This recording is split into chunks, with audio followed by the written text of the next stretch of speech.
and I'm seeing it here. We're You just gonna see it? in the flow, finding the joy in the now. That's the topic. I think that's what came through. And you tagged me. I You did. were able to tag me. Good job. Yes. So what do you think of that? That was a quick about face. Thank you. That's Thank you, that, Katerina Satori, for being in the now. it's called Innovation Station. Innovation Station. So I think we're live. I was going to have it pulled up so I could make sure, but with all that rerouting that we did, what we're doing is I'm live streaming through my personal page. It was a technological glitch and we could not get the event page to let us live stream. So I'm going to welcome everyone to a day of light and love, and it's an event that we live stream every other hour for 24 hours to serve anyone who will benefit from the voices, the stories, the wisdom of the leaders who have gathered to share. They freely give their time to the world during this event. And this segment, I'm so honored to introduce the person who's kicking off the whole event, which is just, I'm such, it's, I just love her. Katerina Satori, you could be my daughter. I mean, the age difference is such, and I learned so much from you. I Mhm. do. I learned so much from you. And can you just really briefly, I mean, some people may not know who you are. And so maybe tell them just a little bit about you. I know a little of your story. I might ask you some questions. And Sure. then what did we say that we were talking about? The I joy, finding the joy in the now. And you know what? I could be your daughter. We even look kind of similar with We our sort of dark do. hair. Yes, I love it. I am so glad to be here. I am on this planet to offer my contribution of bringing harmony and the energy of elevated consciousness and the remembrance of our divinity. And my message continuously evolves. So the current expression of that is really all about thought leadership and about sharing ideas that create change all over the world in our communities, in our hearts, in our world. And while we're doing that, I'm all about devotion to mastery. Really, what it takes to master this reality, to master ourselves, and do it with joy and with ease and with a lot of pleasure. You know, the pleasure thing is really good because mastery, I think for me was for so long was laborious. I thought that's what it had to be. And the pleasure principle there that you mentioned is just that's a huge nugget, you know? Yeah, yeah, the savoring our life. You know, the moment I had this huge illumination that the body is the sensory organ of spirit. Like, spirit loves experiencing itself through the body, right? The moment I was like, oh, that's what it is about. It's amazing. And then the body wants to experience itself with spirit, and like these two lovers that meet, the body and spirit. So That's yes. amazing. For people who don't know a little of your background, you are Russian by birth. Mhm. Russian by birth and American by choice, and universal on the level of the soul. But I was born and raised in Russia. I lived there until I was 17. 17 was the first time I left my hometown, and I started traveling, and I lived in three different countries before I moved to US. But I came to US at 23, and it was such a journey guided by faith. And you know, Russia was really my training ground for resilience, for humility, and for character. Really, it was like a life boot camp, you know.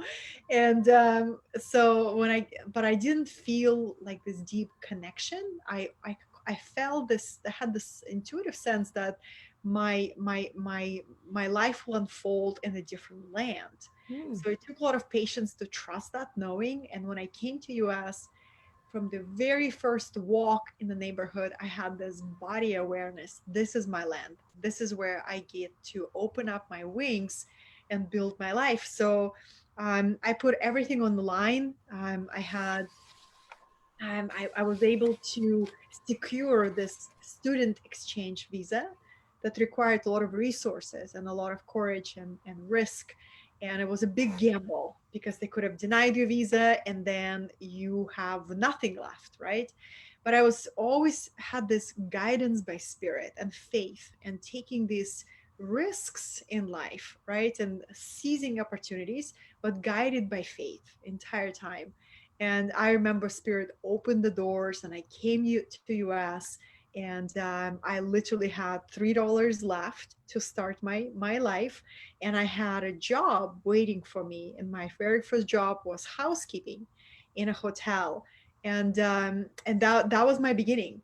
And I have this deep philosophy of life that it doesn't really matter how humble your beginnings, it matters is your willingness to show up for every task as a noble assignment, and Mm. in a willingness to really engage with people around you, because people bring possibilities, people bring opportunities, and if we know how to cultivate these relationships and how to treat everybody as god and rugs, Ram Dass taught us that, then we always find ourselves in the flow of the most magnificent opportunities. Every person has a key to your destiny if you're able to see it. So this is how I started, right? And 15 years later, I have a heart-centered business, really teaching classes online, teaching workshops, retreats. I am writing my second book right now, and it's really all about all design of giving people tools, transformational tools to step into their prosperity, sovereignty, and freedom. And but I love every part of the story, Jean, because um, if it was easier and if I had access to more resources, I don't think the deepest fire Mm. would be unlocked, Yes. right? I just said to someone the other day, it's a good thing I didn't know how the story, like how long the journey to this stage, to the stage of the reward, right? Because I don't know that I would have, it's a good thing I didn't know because it was, when you look back at it, it's incredibly beautiful, significant. It's just, it's really amazing, but we don't really know. We just, you mentioned at the start, you mentioned trust and faith. Those two words came up, trust and faith. And where do you suppose, I mean, I do know that you at a very early age had a very strong connection Mhm. with your higher power. I remember you talking of that. You've mentioned it more than once. Um, I think that was very true for me. Definitely. I can remember 4 years old or something. So, what do you, I'd like to be able to give to someone maybe who might be right now, struggling with the trust, struggling with the faith, because I think trust is more what we take on because of our faith we trust. Mm. What are your thoughts? What would you have to say to someone who might be struggling in that area? Because you've had like an amazing story of, and I don't even want to call it overcoming. Really, it's becoming, isn't it? It Mm. feels sometimes like we're overcoming, but really we are just becoming more. We're becoming more and more and more and more and more of us, right? Our gifts. And so what would you say to someone who might be struggling right now with, maybe they're in a part of the story that's seems bleak, maybe even seems hopeless, seems dark. Some of my greatest revelations, some of my greatest connections actually to God were those times of shadow when things got a little dark. Yeah. Yeah. Oh, I'm so glad that you're taking us there. Um, we all had an experience, every single human who is alive had an experience of being touched by grace. That divine divine love just touching us in the deepest darkness. Maybe it happens when we are surrendered on our knees, crying out for help, like completely crushed by these perceived burdens of life and our reality, responsibilities, something unexpected, loss, health. And in that moment where that's human spirit is so tired of fighting, there is a switch goes off and you just say, higher power, I beg of you, intervene. And grace always answers that prayer, right? So that's like welcoming grace in our lives is the key to building that trust. And grace always comes. We can't force it. We can't make it happen. We can only create an environment for it to descend on us. And we create an environment by surrendering the fight of the ego mind, right? Or surrendering the fears. I love sharing this practice with, I imagine that, that great spirit. And I imagine this kind of a temple that I go to simply through visualization. I just imagine beautiful temple. And I imagine that I can lay my burdens. I can literally imagine these bags of sand on my shoulders. So there's this burden of expectation, there's burden of responsibility, there's burden of guilt maybe. And I just visualize how many bags of sands on my shoulders that I see. And I visualize taking them down and laying them at the feet of Great Spirit. And I ask the divine to assist me with releasing those burdens. And its magic happens because you engage in a conscious conversation with divinity. We lose trust in life when we lose that conversation, that key conversation with the universe. Everybody has a different name for absolute, right? To me, it's always divine cosmic mother and great spirit. Those two names that resonate the deepest with my heart. But I always say, name that essence of the divinity however you feel. It's unnameable. No matter what we name it, it's still unnameable, right? That's So so true. we just attempt to name it. But let's say it's a divinity, great spirit, the universe, and having that conscious dialogue. And then our heart is an interface between invisible world and the visible world. So the heart is that portal. It's not just a physical organ that gives us emotions. It's actually, once the heart is awakened, we get to awaken the heart. All right, it becomes this. The heart is actually, awakened heart has an eye. Just like when we awaken the third eye, we can also awaken the heart eye. And then we begin to see this reality through the heart eye that only sees oneness, only sees possibilities, only sees harmony. It acknowledges paradox of existence, acknowledges the mystery, but has an ability to hold holistic view where harmony is the nature of this reality. I'm processing. You could just keep going. Okay. When you talked about the heart and the eye, Yeah. like as an artist, like the third eye is, that's so real to me because you you see, sometimes people say, how do you even see what you're doing? Well, you're not seeing here, you're Mhm. seeing there. And that's, as an artist, when that's awakened, art flows. For me, what you just explained about the heart opening, and that from that point on, there is a lens. It is a lens. And when you just said that, like, that the heart, that there's an I in the heart. I can't say that I've ever heard that before myself, but I know that. Like, I know that. Because once it is, everything, everything is just illuminated.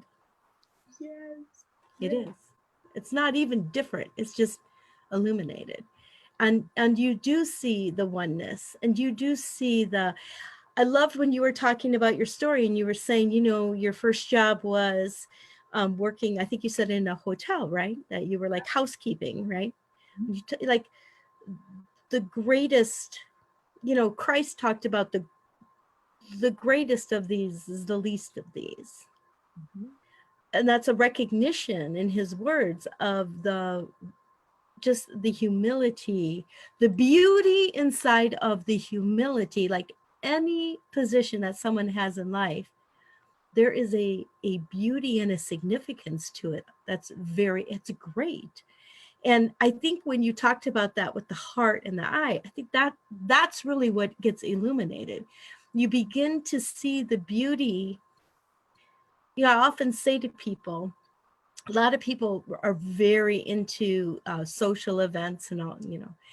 Myself, I could have a great time at your social event, but I might do better sitting at the bus, at the Greyhound station, talking to the homeless person.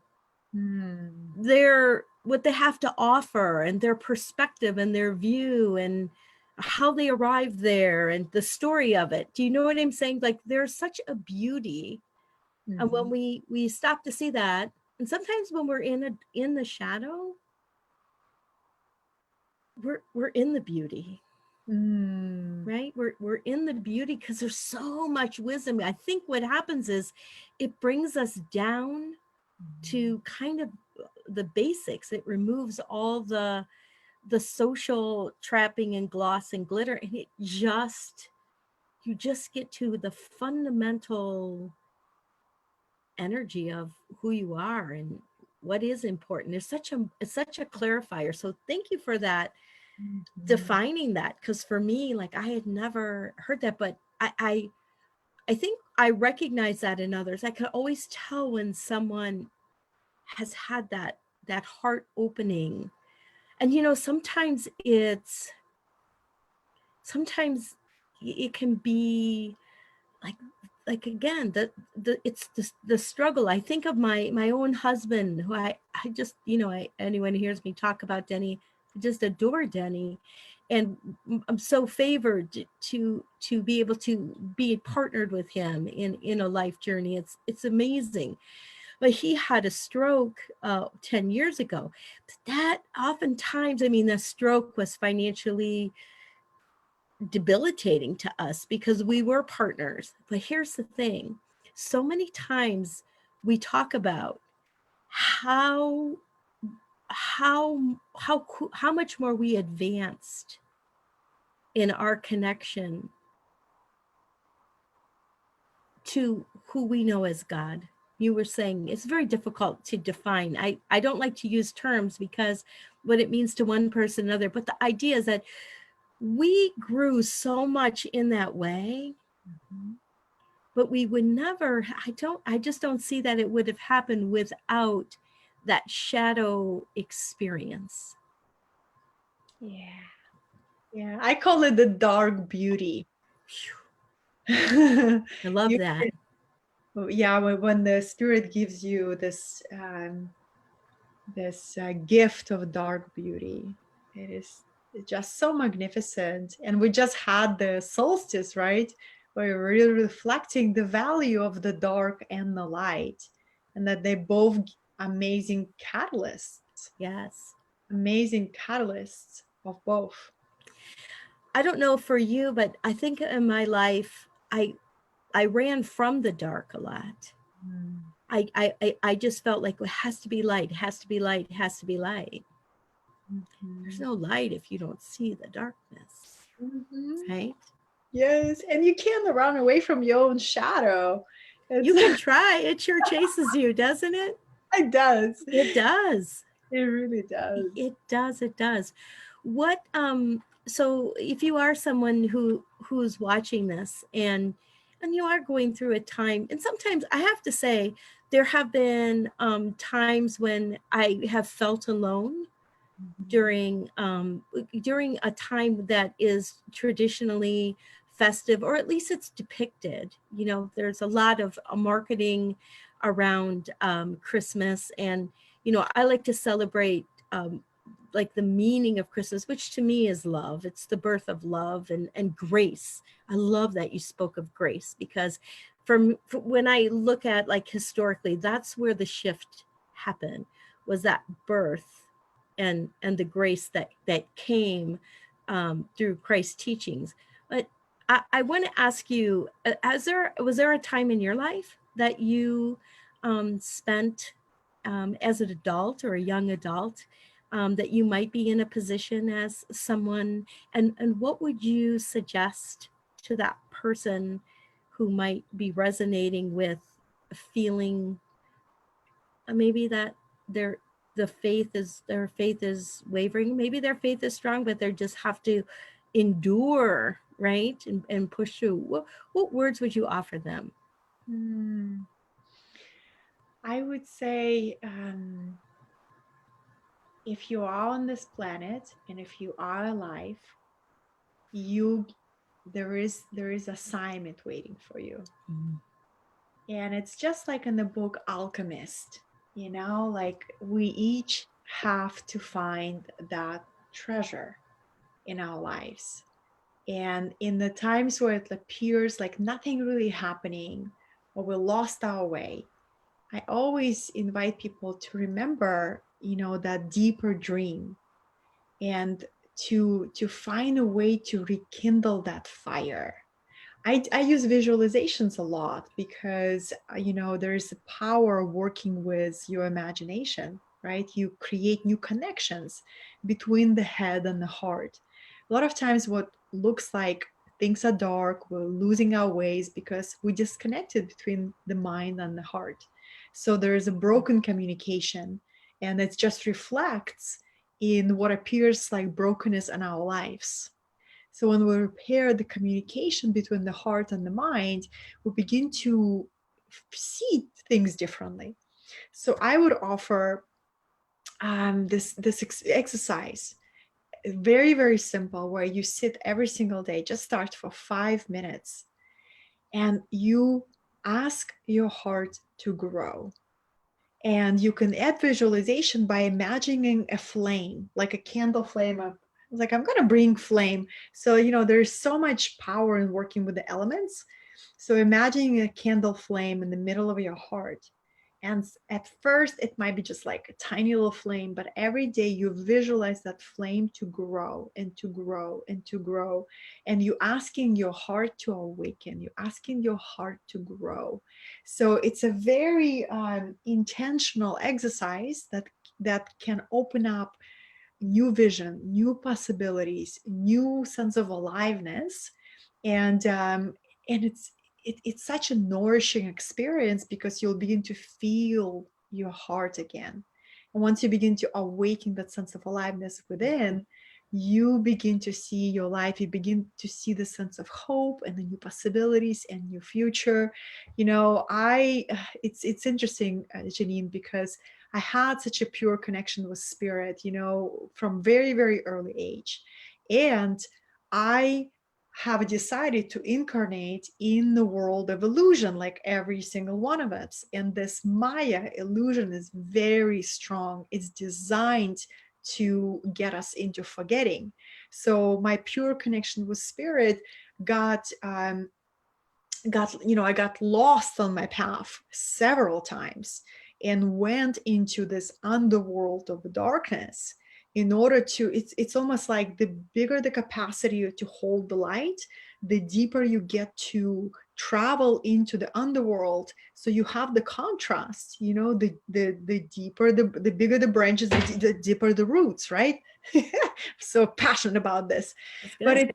if you're going through a darkness, if you're willing to talk to your heart and see the value in an experience, that this darkness not going to last for too long. It always darkens before the dawn. right? And you in asking your heart to grow and asking your heart to show you the way, it absolutely will. And there were times in my life where I was lost in addiction, like severe addiction, because I did not. I think my deepest darkness was always connected to not seeing meaning in my life, not seeing higher purpose, having the burden of these gifts, having the burden of the potential, and not knowing how to apply it. And I Mm. see a lot of people struggle with that, Yes. right? It's Yes. it's like this big suffering. So I would encourage everyone, if you don't know how to apply it, but you have this genuine question, how can I be useful? How can I live my higher purpose? That question is enough. Just asking that question, ask it, journal what you hear, create intimacy with your heart, and you will be guided to your next evolutionary step, right? I see spirit rushing towards a willing heart. It's not like you're sitting there and you're asking for grace to come. No, grace will flood your life. Just open your heart, do this exercise, Mm. right? And see what comes. It's spirit is like a great mother that wants to embrace her children. No. That was fantastic. That was absolutely fantastic. That was applying that huge, huge difference maker for those who follow you, and maybe this is their third event with us. Um, what would you like to offer? We're we're closing a decade just in about a week, right? On the linear time frame, we're going to say we're going to go into 2020. We're going to move into a new decade. Um, what comes to you to share? What, what, maybe what are you doing? Or what do you see for all of us? It's gonna be a great chapter of no compromise between our true authentic power and what we think power is. Mm, It is truly going to be this invitation, and I feel it so deeply in me. It's as a life path one, I get the hit of this universal energy first, and I'm like, oh, here it's coming. But there's going to be an invitation to really examine all the areas where we are not stepping into our zone of genius. That sacred assignment from your soul that only you can do, only I can do. And instead, we get trapped by the comfort zone of excellence, something that we are used to do, something that is mm, comfortable to do, something kind of relatively easy, but the growth is stagnant. So mm. 2020 will not tolerate any stagnation. Wow. It will spin us around until we are willing to let go of this old identity and to embrace this deep sense of commitment and devotion to expressing our sacred genius in the world. And that process is so exciting because the people who follow me for quite a while, people who connect with your message, right, they have been doing inner work for quite some time. Yes. So it is this time, like everything that will build up to the next decade was a preparation of us, finding our calling, refining our gifts, building our skills. Now is going to be this invitation. Okay, let's ask bigger questions. Let's focus on the bigger reach. Let's move away from only focusing on personal transformation, and let's ask bigger question about how do we actually serve the collective. Mm, What is the greater good? This mm, is the questions that I ask, and it only can happen if we each begin to value our genius, our unique assignment, and begin to be fully expressed in that full expression of our genius, which is really in once you're in it, it's the most natural way of being. finding joy in the now. You know, Janine, when I find myself being in my zone of genius, it is the most effortless thing. Mm. Time disappears. I am simply the vehicle through which the divine expresses itself, right? It's the best. But when I am in my zone of excellence or my zone of competence, Mm. that's a step down from the genius, Mm. I get fatigued easily. Mm. I get bored. You know, I feel like I'm going through the motions. So Mm. that's the level of choice that we will be asked to make. Am I in my zone of genius or am I in my zone of imitation and comfort? Mm. Those, That is powerful. I'm I totally am relating to this. yeah, that's what I'm deepening this understanding. And my commitment is to continue creating these conversations and giving people tools and containers of transformations for all of us to believe in the power of our genius and then find the courage to express it without apology. Can you just talk about courage for a minute? I that word Courage. that word came up for me when you were speaking earlier and now you just spoke it. So maybe I know we're running a little long. Perhaps you could just speak on Courage. how about courage, like developing courage. Courage is like a muscle, right? If you don't use it, you lose it. Is just like a muscle. You know, what would courage look like for me today? You know, and it's literally lifting that weight, taking the risk, doing the thing. A lot of times, courage, I discover my deepest courage like halfway in the doing of the experience. You know, so I see it as a muscle, and you become courageous while practicing courage in a way. You can't like uh, kind of like intellectualize your way through courage. Mm-mm. Courage is through doing. I Mm-hmm. love to describe it this way, you know, where I'm trembling in my boots, metaphorically speaking, and I still continue to do the thing that is uncomfortable. I often like to use this metaphor, you know, when I go into the ice pools. You know, like in the spas, there's different pools, and you go from a sauna into the ice pool, and that's courage. I know it's going to be icy there. I know it's going to be uncomfortable. I know I'll be shaking there, and I am choosing to go in, and I'm choosing Wow, to submerge over here and stay, count to 20, count to 10. That's courage. that's great. And something unlocks in me, and I say, oh my goodness, I'm a woman that goes into the ice pool, and that's new identity. And then I hold myself to this next level of empowerment. Yes, What else can I do? What else can I do? And then courage muscle grows bigger and bigger and bigger. that's amazing. I could just keep asking you questions. I know there's lots of ways to work with you, and it's katerinasatori.com. And people can follow you on Facebook. You give so much. I mean, you are always live streaming nuggets, taking us on walks. On snowy days in Chicago, I get to experience, Laguna Beach, and Right. it's wonderful. I appreciate you sharing like that, your Yeah. experience. And you were talking about like all the senses, and this life is so amazing that we can be spirit living in an experience that is so bountiful in just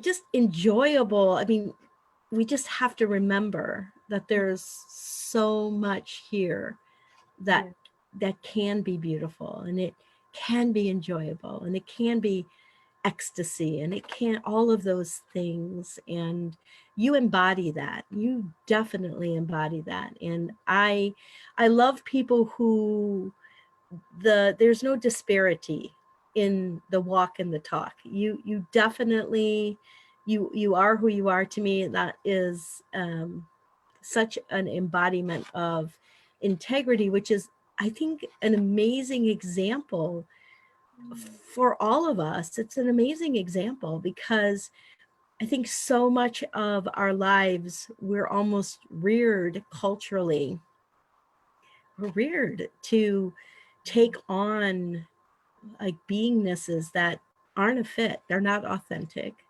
And Yeah. so it does take courage though to authentically claim that authentic self, and to unwrap the assignment, Yeah. and then see it, fulfill it, see it through. So thank you for embodying that. You inspire me, you know that. I tell you that all the time.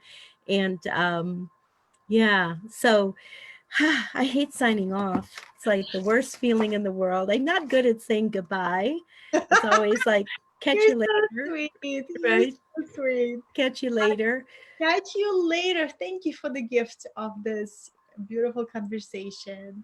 And tomorrow, how many amazing speakers that we have. Well, actually, in like an hour and a half, well, we're going to end up being back here on this page. I'm sorry, whatever happened with the event being set up, it is not letting us live stream through it. It's just Facebook said no, and so Katerina, thankfully, was my you were our kickoff for this event, and so you said, well, we're going to say yes over here. And so you guided the path. Now we're just going to follow through, and we'll do it this way. But Angelica Deer will be contributing at midnight. She'll be Ah, kicking off stars at Christmas. midnight. Yes. So it'll be, well, it's midnight Eastern time.